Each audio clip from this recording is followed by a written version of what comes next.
আসসালামু আলাইকুম everyone, welcome to my another new video. It's me Fariharia. আজকে আমি গিয়েছিলাম বইমেলাতে। এবছরের বইমেলায় এটা আমার প্রথম দিন। এটা হচ্ছে বইমেলার গেট। এখান দিয়েই ফার্স্টে প্রবেশ করতে হয়। শুক্রবার এবং শনিবার দিন সকাল 11টা থেকে বইমেলা শুরু হবে এবং অন্যান্য দিন 2টা থেকে শুরু হবে। তো শুরুতেই ডেটলের কোম্পানি এখানে হাত ধোয়ার ব্যবস্থা করে রাখছে, তো আমিও এখানে হাত ধুইলাম। বিষয়টা ভালো, সুরক্ষা থাকা সবার প্রথমে জরুরি। তো আমিও এখানে সুন্দর করে হাতটা ধুয়ে নিলাম। এরপরে দেখা যাবে এরকম সুন্দর আর্টিস্ট, তারা অনেক সুন্দর সুন্দর ছবি আঁকে। আপনি যেরকম ছবি বলবেন তারা সেরকম এঁকে দিবে। তো আমি এগুলো দেখছিলাম এবং ভিতরে যাচ্ছিলাম। আপনারা সবাই জানেন এবছরের বইমেলা পড়েছে রমজানের মধ্যে, তাই তুলনামূলক জনসংখ্যা কম। বইমেলাতে ঢুকতেই আপনি এই বুথ পেয়ে যাবেন। এখানে বইমেলার ম্যাপ দেওয়া রয়েছে। এখান থেকে আপনি জেনে নিতে পারবেন কোথায় কোন স্টল বসেছে। আপনার পছন্দের স্টলটি খুঁজে পেতে এটি সাহায্য করবে। এর সামনেই বাংলা একাডেমির বড় প্যাভিলিয়নটি দেখা যাচ্ছে। এর মাঝে আমি বইমেলার মূল কেন্দ্রে চলে এসেছি। ঢুকতেই পাশে মাদকদ্রব্য নিয়ন্ত্রণ অধিদপ্তরের একটি প্রচারণা চলছে। এখানে আপনি মাদকের বিরুদ্ধে প্রচারণা করে পুরস্কার জিততে পারেন। মূলত এখান থেকেই বইমেলার শুরু হয়। তবে ভিতরে ঢুকছি, এখানে এবার লোক সংখ্যা আসলেই তুলনামূলক কম। যদিও বা আমি ছুটির দিন গিয়েছিলাম, তাই ফার্স্টে সকাল দিকে এরকম একটু লোক সংখ্যা কমই থাকে, আস্তে আস্তে লোক সংখ্যা বাড়ে। বইমেলাতে ঢুকে শুরুতেই আমার এই প্যাভিলিয়নটি চোখে পড়লো। এটা ছিল খুবই অমায়িক একটি প্যাভিলিয়ন। তো আমি এই মাঝে দেখছিলাম তুর্য শাকিলের কোন কোন নতুন বই এবার পাবলিশড হয়েছে। আমরা যারা বই প্রেমী তাদের জন্য বইমেলাটি একটি আবেগের জায়গা। ছোটবেলা থেকেই বইয়ের প্রতি টান থাকা সত্ত্বেও কখনোই বইমেলায় সেভাবে যাওয়া হয়নি, কিন্তু বিগত কিছু বছর আমি রেগুলারই বইমেলায় যাই এবং এই বইমেলা নিয়ে আমি খুবই এক্সাইটেড থাকি। এই একটা সময় যখন সাহিত্য এবং সাহিত্যিক সবাই একত্রিত হতে পারে। এই একটা মেলা যেখানে সব বয়সী সব মানুষ যেতে পারে। আমার মতে সবারই বইমেলাতে যাওয়া উচিত। বই নিয়ে কথা বলা উচিত, বইয়ের সঙ্গে সময় কাটানো উচিত।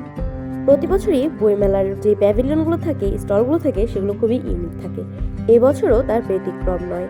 এবছরের বইমেলার প্যাভিলিয়নগুলো অনেক ইউনিক এবং অনেক সুন্দর। এখন আমি যেখানে আছি এখানে মূলত সকল শিশুদের জন্য স্টল। এখানে সব ধরনের বাচ্চাদের বই পাওয়া যায় এবং প্রতিটি স্টল খুব সুন্দর করে সাজানো।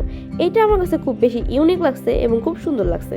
এখানে অনেক সুন্দর করে ডেকোরেশন করা এবং আই হোপ রাতের বেলায় এখানে অনেক সুন্দর বাতিও জ্বলবে। তো আমার রিকোয়েস্ট থাকবে, আপনারা আপনাদের বাচ্চাদেরকে নিয়ে এবং ছোট ভাই বোন থাকলে তাদেরকে নিয়ে অবশ্যই বইমেলাতে এই স্টলগুলোতে যাবেন। এরপর আমি দেখলাম এখানে হাইপারটেনশন অ্যান্ড রিসার্চ সেন্টারের একটি স্টল। এখানে বিনামূল্যে বিভিন্ন প্রয়োজনীয় সেবা প্রদান করা হচ্ছে। তো আমি এখানে যারা ছিল তাদের সঙ্গে একটু কথা বললাম। তাদের এই উদ্যোগটি আসলেই অনেক ভালো লেগেছে আমার। তো আমিও বেশ কিছু চেক আপ করে নিলাম। ভাইয়াটার ব্যবহারটা খুবই ভালো ছিল। আমি যে কোশ্চেনগুলো করছিলাম সে খুব সুন্দরভাবে সেগুলো বুঝিয়ে দিচ্ছিল আমাকে। তো এখানে আমার ব্লাড প্রেশার চেক আপ করা হচ্ছে। এরপর আমি আমার ডায়াবেটিস চেক আপ করেছিলাম এবং আরও কিছু চেক আপ করেছিলাম। আপনারা যারা বইমেলাতে যাবেন তারা অবশ্যই এই ফ্রি সার্ভিসগুলো নেবেন। এটা আমাদের জন্য খুবই উপকারী একটি স্টল। আমি কর্তৃপক্ষের কাছে আশা করব প্রতি বছর যেন এরকম একটি উদ্যোগ বইমেলাতে হয়। আপনারা কি বলেন সেটা অবশ্যই কমেন্ট বক্সে জানাবেন। এরপরে দেখলাম এখানে অনেক মানুষের জটলা। তো আমিও গেলাম, দেখলাম এখানে বায়োস্কোপ এসেছে। প্রতি বছরের তুলনায় এবছরের বইমেলাটা আসলেই অনেক ইউনিক হয়েছে। ছোট ছোট বাচ্চারা এখানে বায়োস্কোপ দেখছিল। এটা আমার কাছে খুব ভালো লেগেছে। মনে হয়েছে 90 দশকে আমরা ফিরে গিয়েছি। এরপরে আমি দেখলাম এখানে জুলাই গণঅভ্যুত্থানের একটি স্টল হয়েছে। 1 থেকে 36শে জুলাই কি কি হয়েছিল সেগুলোর উপর ভিত্তি করে এখানে এই স্টলটি দেওয়া হয়েছে। এখানে যাওয়ার পর অনেক কিছু মনে পড়ে গেল। যাই হোক সেগুলো কথা। তো সেই সময়কার বিভিন্ন চিত্র এখানে ফুটে উঠেছে। এই বইগুলোর মধ্যে সেগুলো অনেক সুন্দর করে দেওয়া এবং পাশেই জুলাইয়ে যেই বীররা শহীদ বরণ করেছে তাদের এখানে খণ্ডচিত্র। মূলত এখানে যাদের ছবি দেখা যাচ্ছে তারাই জুলাইয়ের আন্দোলনে শহীদ বরণ করেছে। জুলাইতে যে আন্দোলন হয়েছিল সেখানে কতজন মারা গিয়েছে, কতজন আহত হয়েছে সব সুন্দর করে দেওয়া আছে। এটা দেখার পর আমার চোখে পানি চলে এসেছিল। এটা খুবই কষ্টদায়ক ছিল।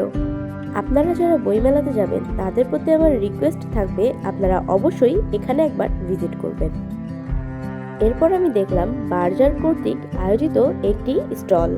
এটা মূলত একটা স্টল না, এটা তাদের প্রচারণা, কিন্তু এখানকার পরিবেশটা খুব ভালো লেগেছে আমার। এখানকার ডেকোরেশনটাও অনেক সুন্দর। এখানে বাচ্চাদের জন্য একটি মজাদার বিষয় রয়েছে। এখানে গিয়ে বাচ্চারা তাদের পছন্দ মতো বিভিন্ন কিছু আঁকতে পারবে। এই যে সামনে যে চিত্রগুলো দেখা যাচ্ছে এগুলো সবগুলোই বাচ্চারা করেছে।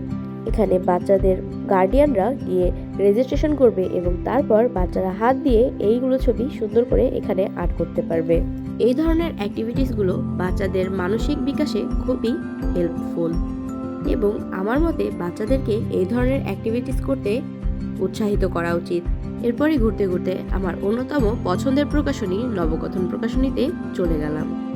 তো এখানে কি আমার আরাফাত ভাইয়ের সঙ্গে দেখা হয়ে গেল। তো এবছর ভাইয়ার বের হওয়া রহস্য বইটি আমি চটজলদি নিয়ে নিলাম। এরপর ভাইয়ার একটি অটোগ্রাফ নিয়ে নিলাম। এরপর আমি গিয়েছিলাম অন্নধারা প্রকাশনীতে। গিয়ে হালকা একটু মন খারাপ হলো, কারণ প্রতি বছর অন্নধারা প্রকাশনী খুব সুন্দর বড় প্যাভিলিয়ন দিয়ে থাকে। এটা হচ্ছে এবছরের ভাইরাল প্যাভিলিয়ন বিদ্যানন্দ প্রকাশনী। বর্তমান সময়ের বাস্তব চিত্র এই প্যাভিলিয়নে ফুটে উঠেছে। সোশ্যাল মিডিয়ার ভেতরে আমরা মূলত বন্দী, এর বাহিরে যে জগৎটা আছে আমরা তা দেখতে পাই না। এখন আমাদের সোশ্যাল মিডিয়া ছাড়া চলেই না। আমাদের যেই বাস্তবতা এই স্টলের মতোই ঘুরে ধরা হয়ে গেছে।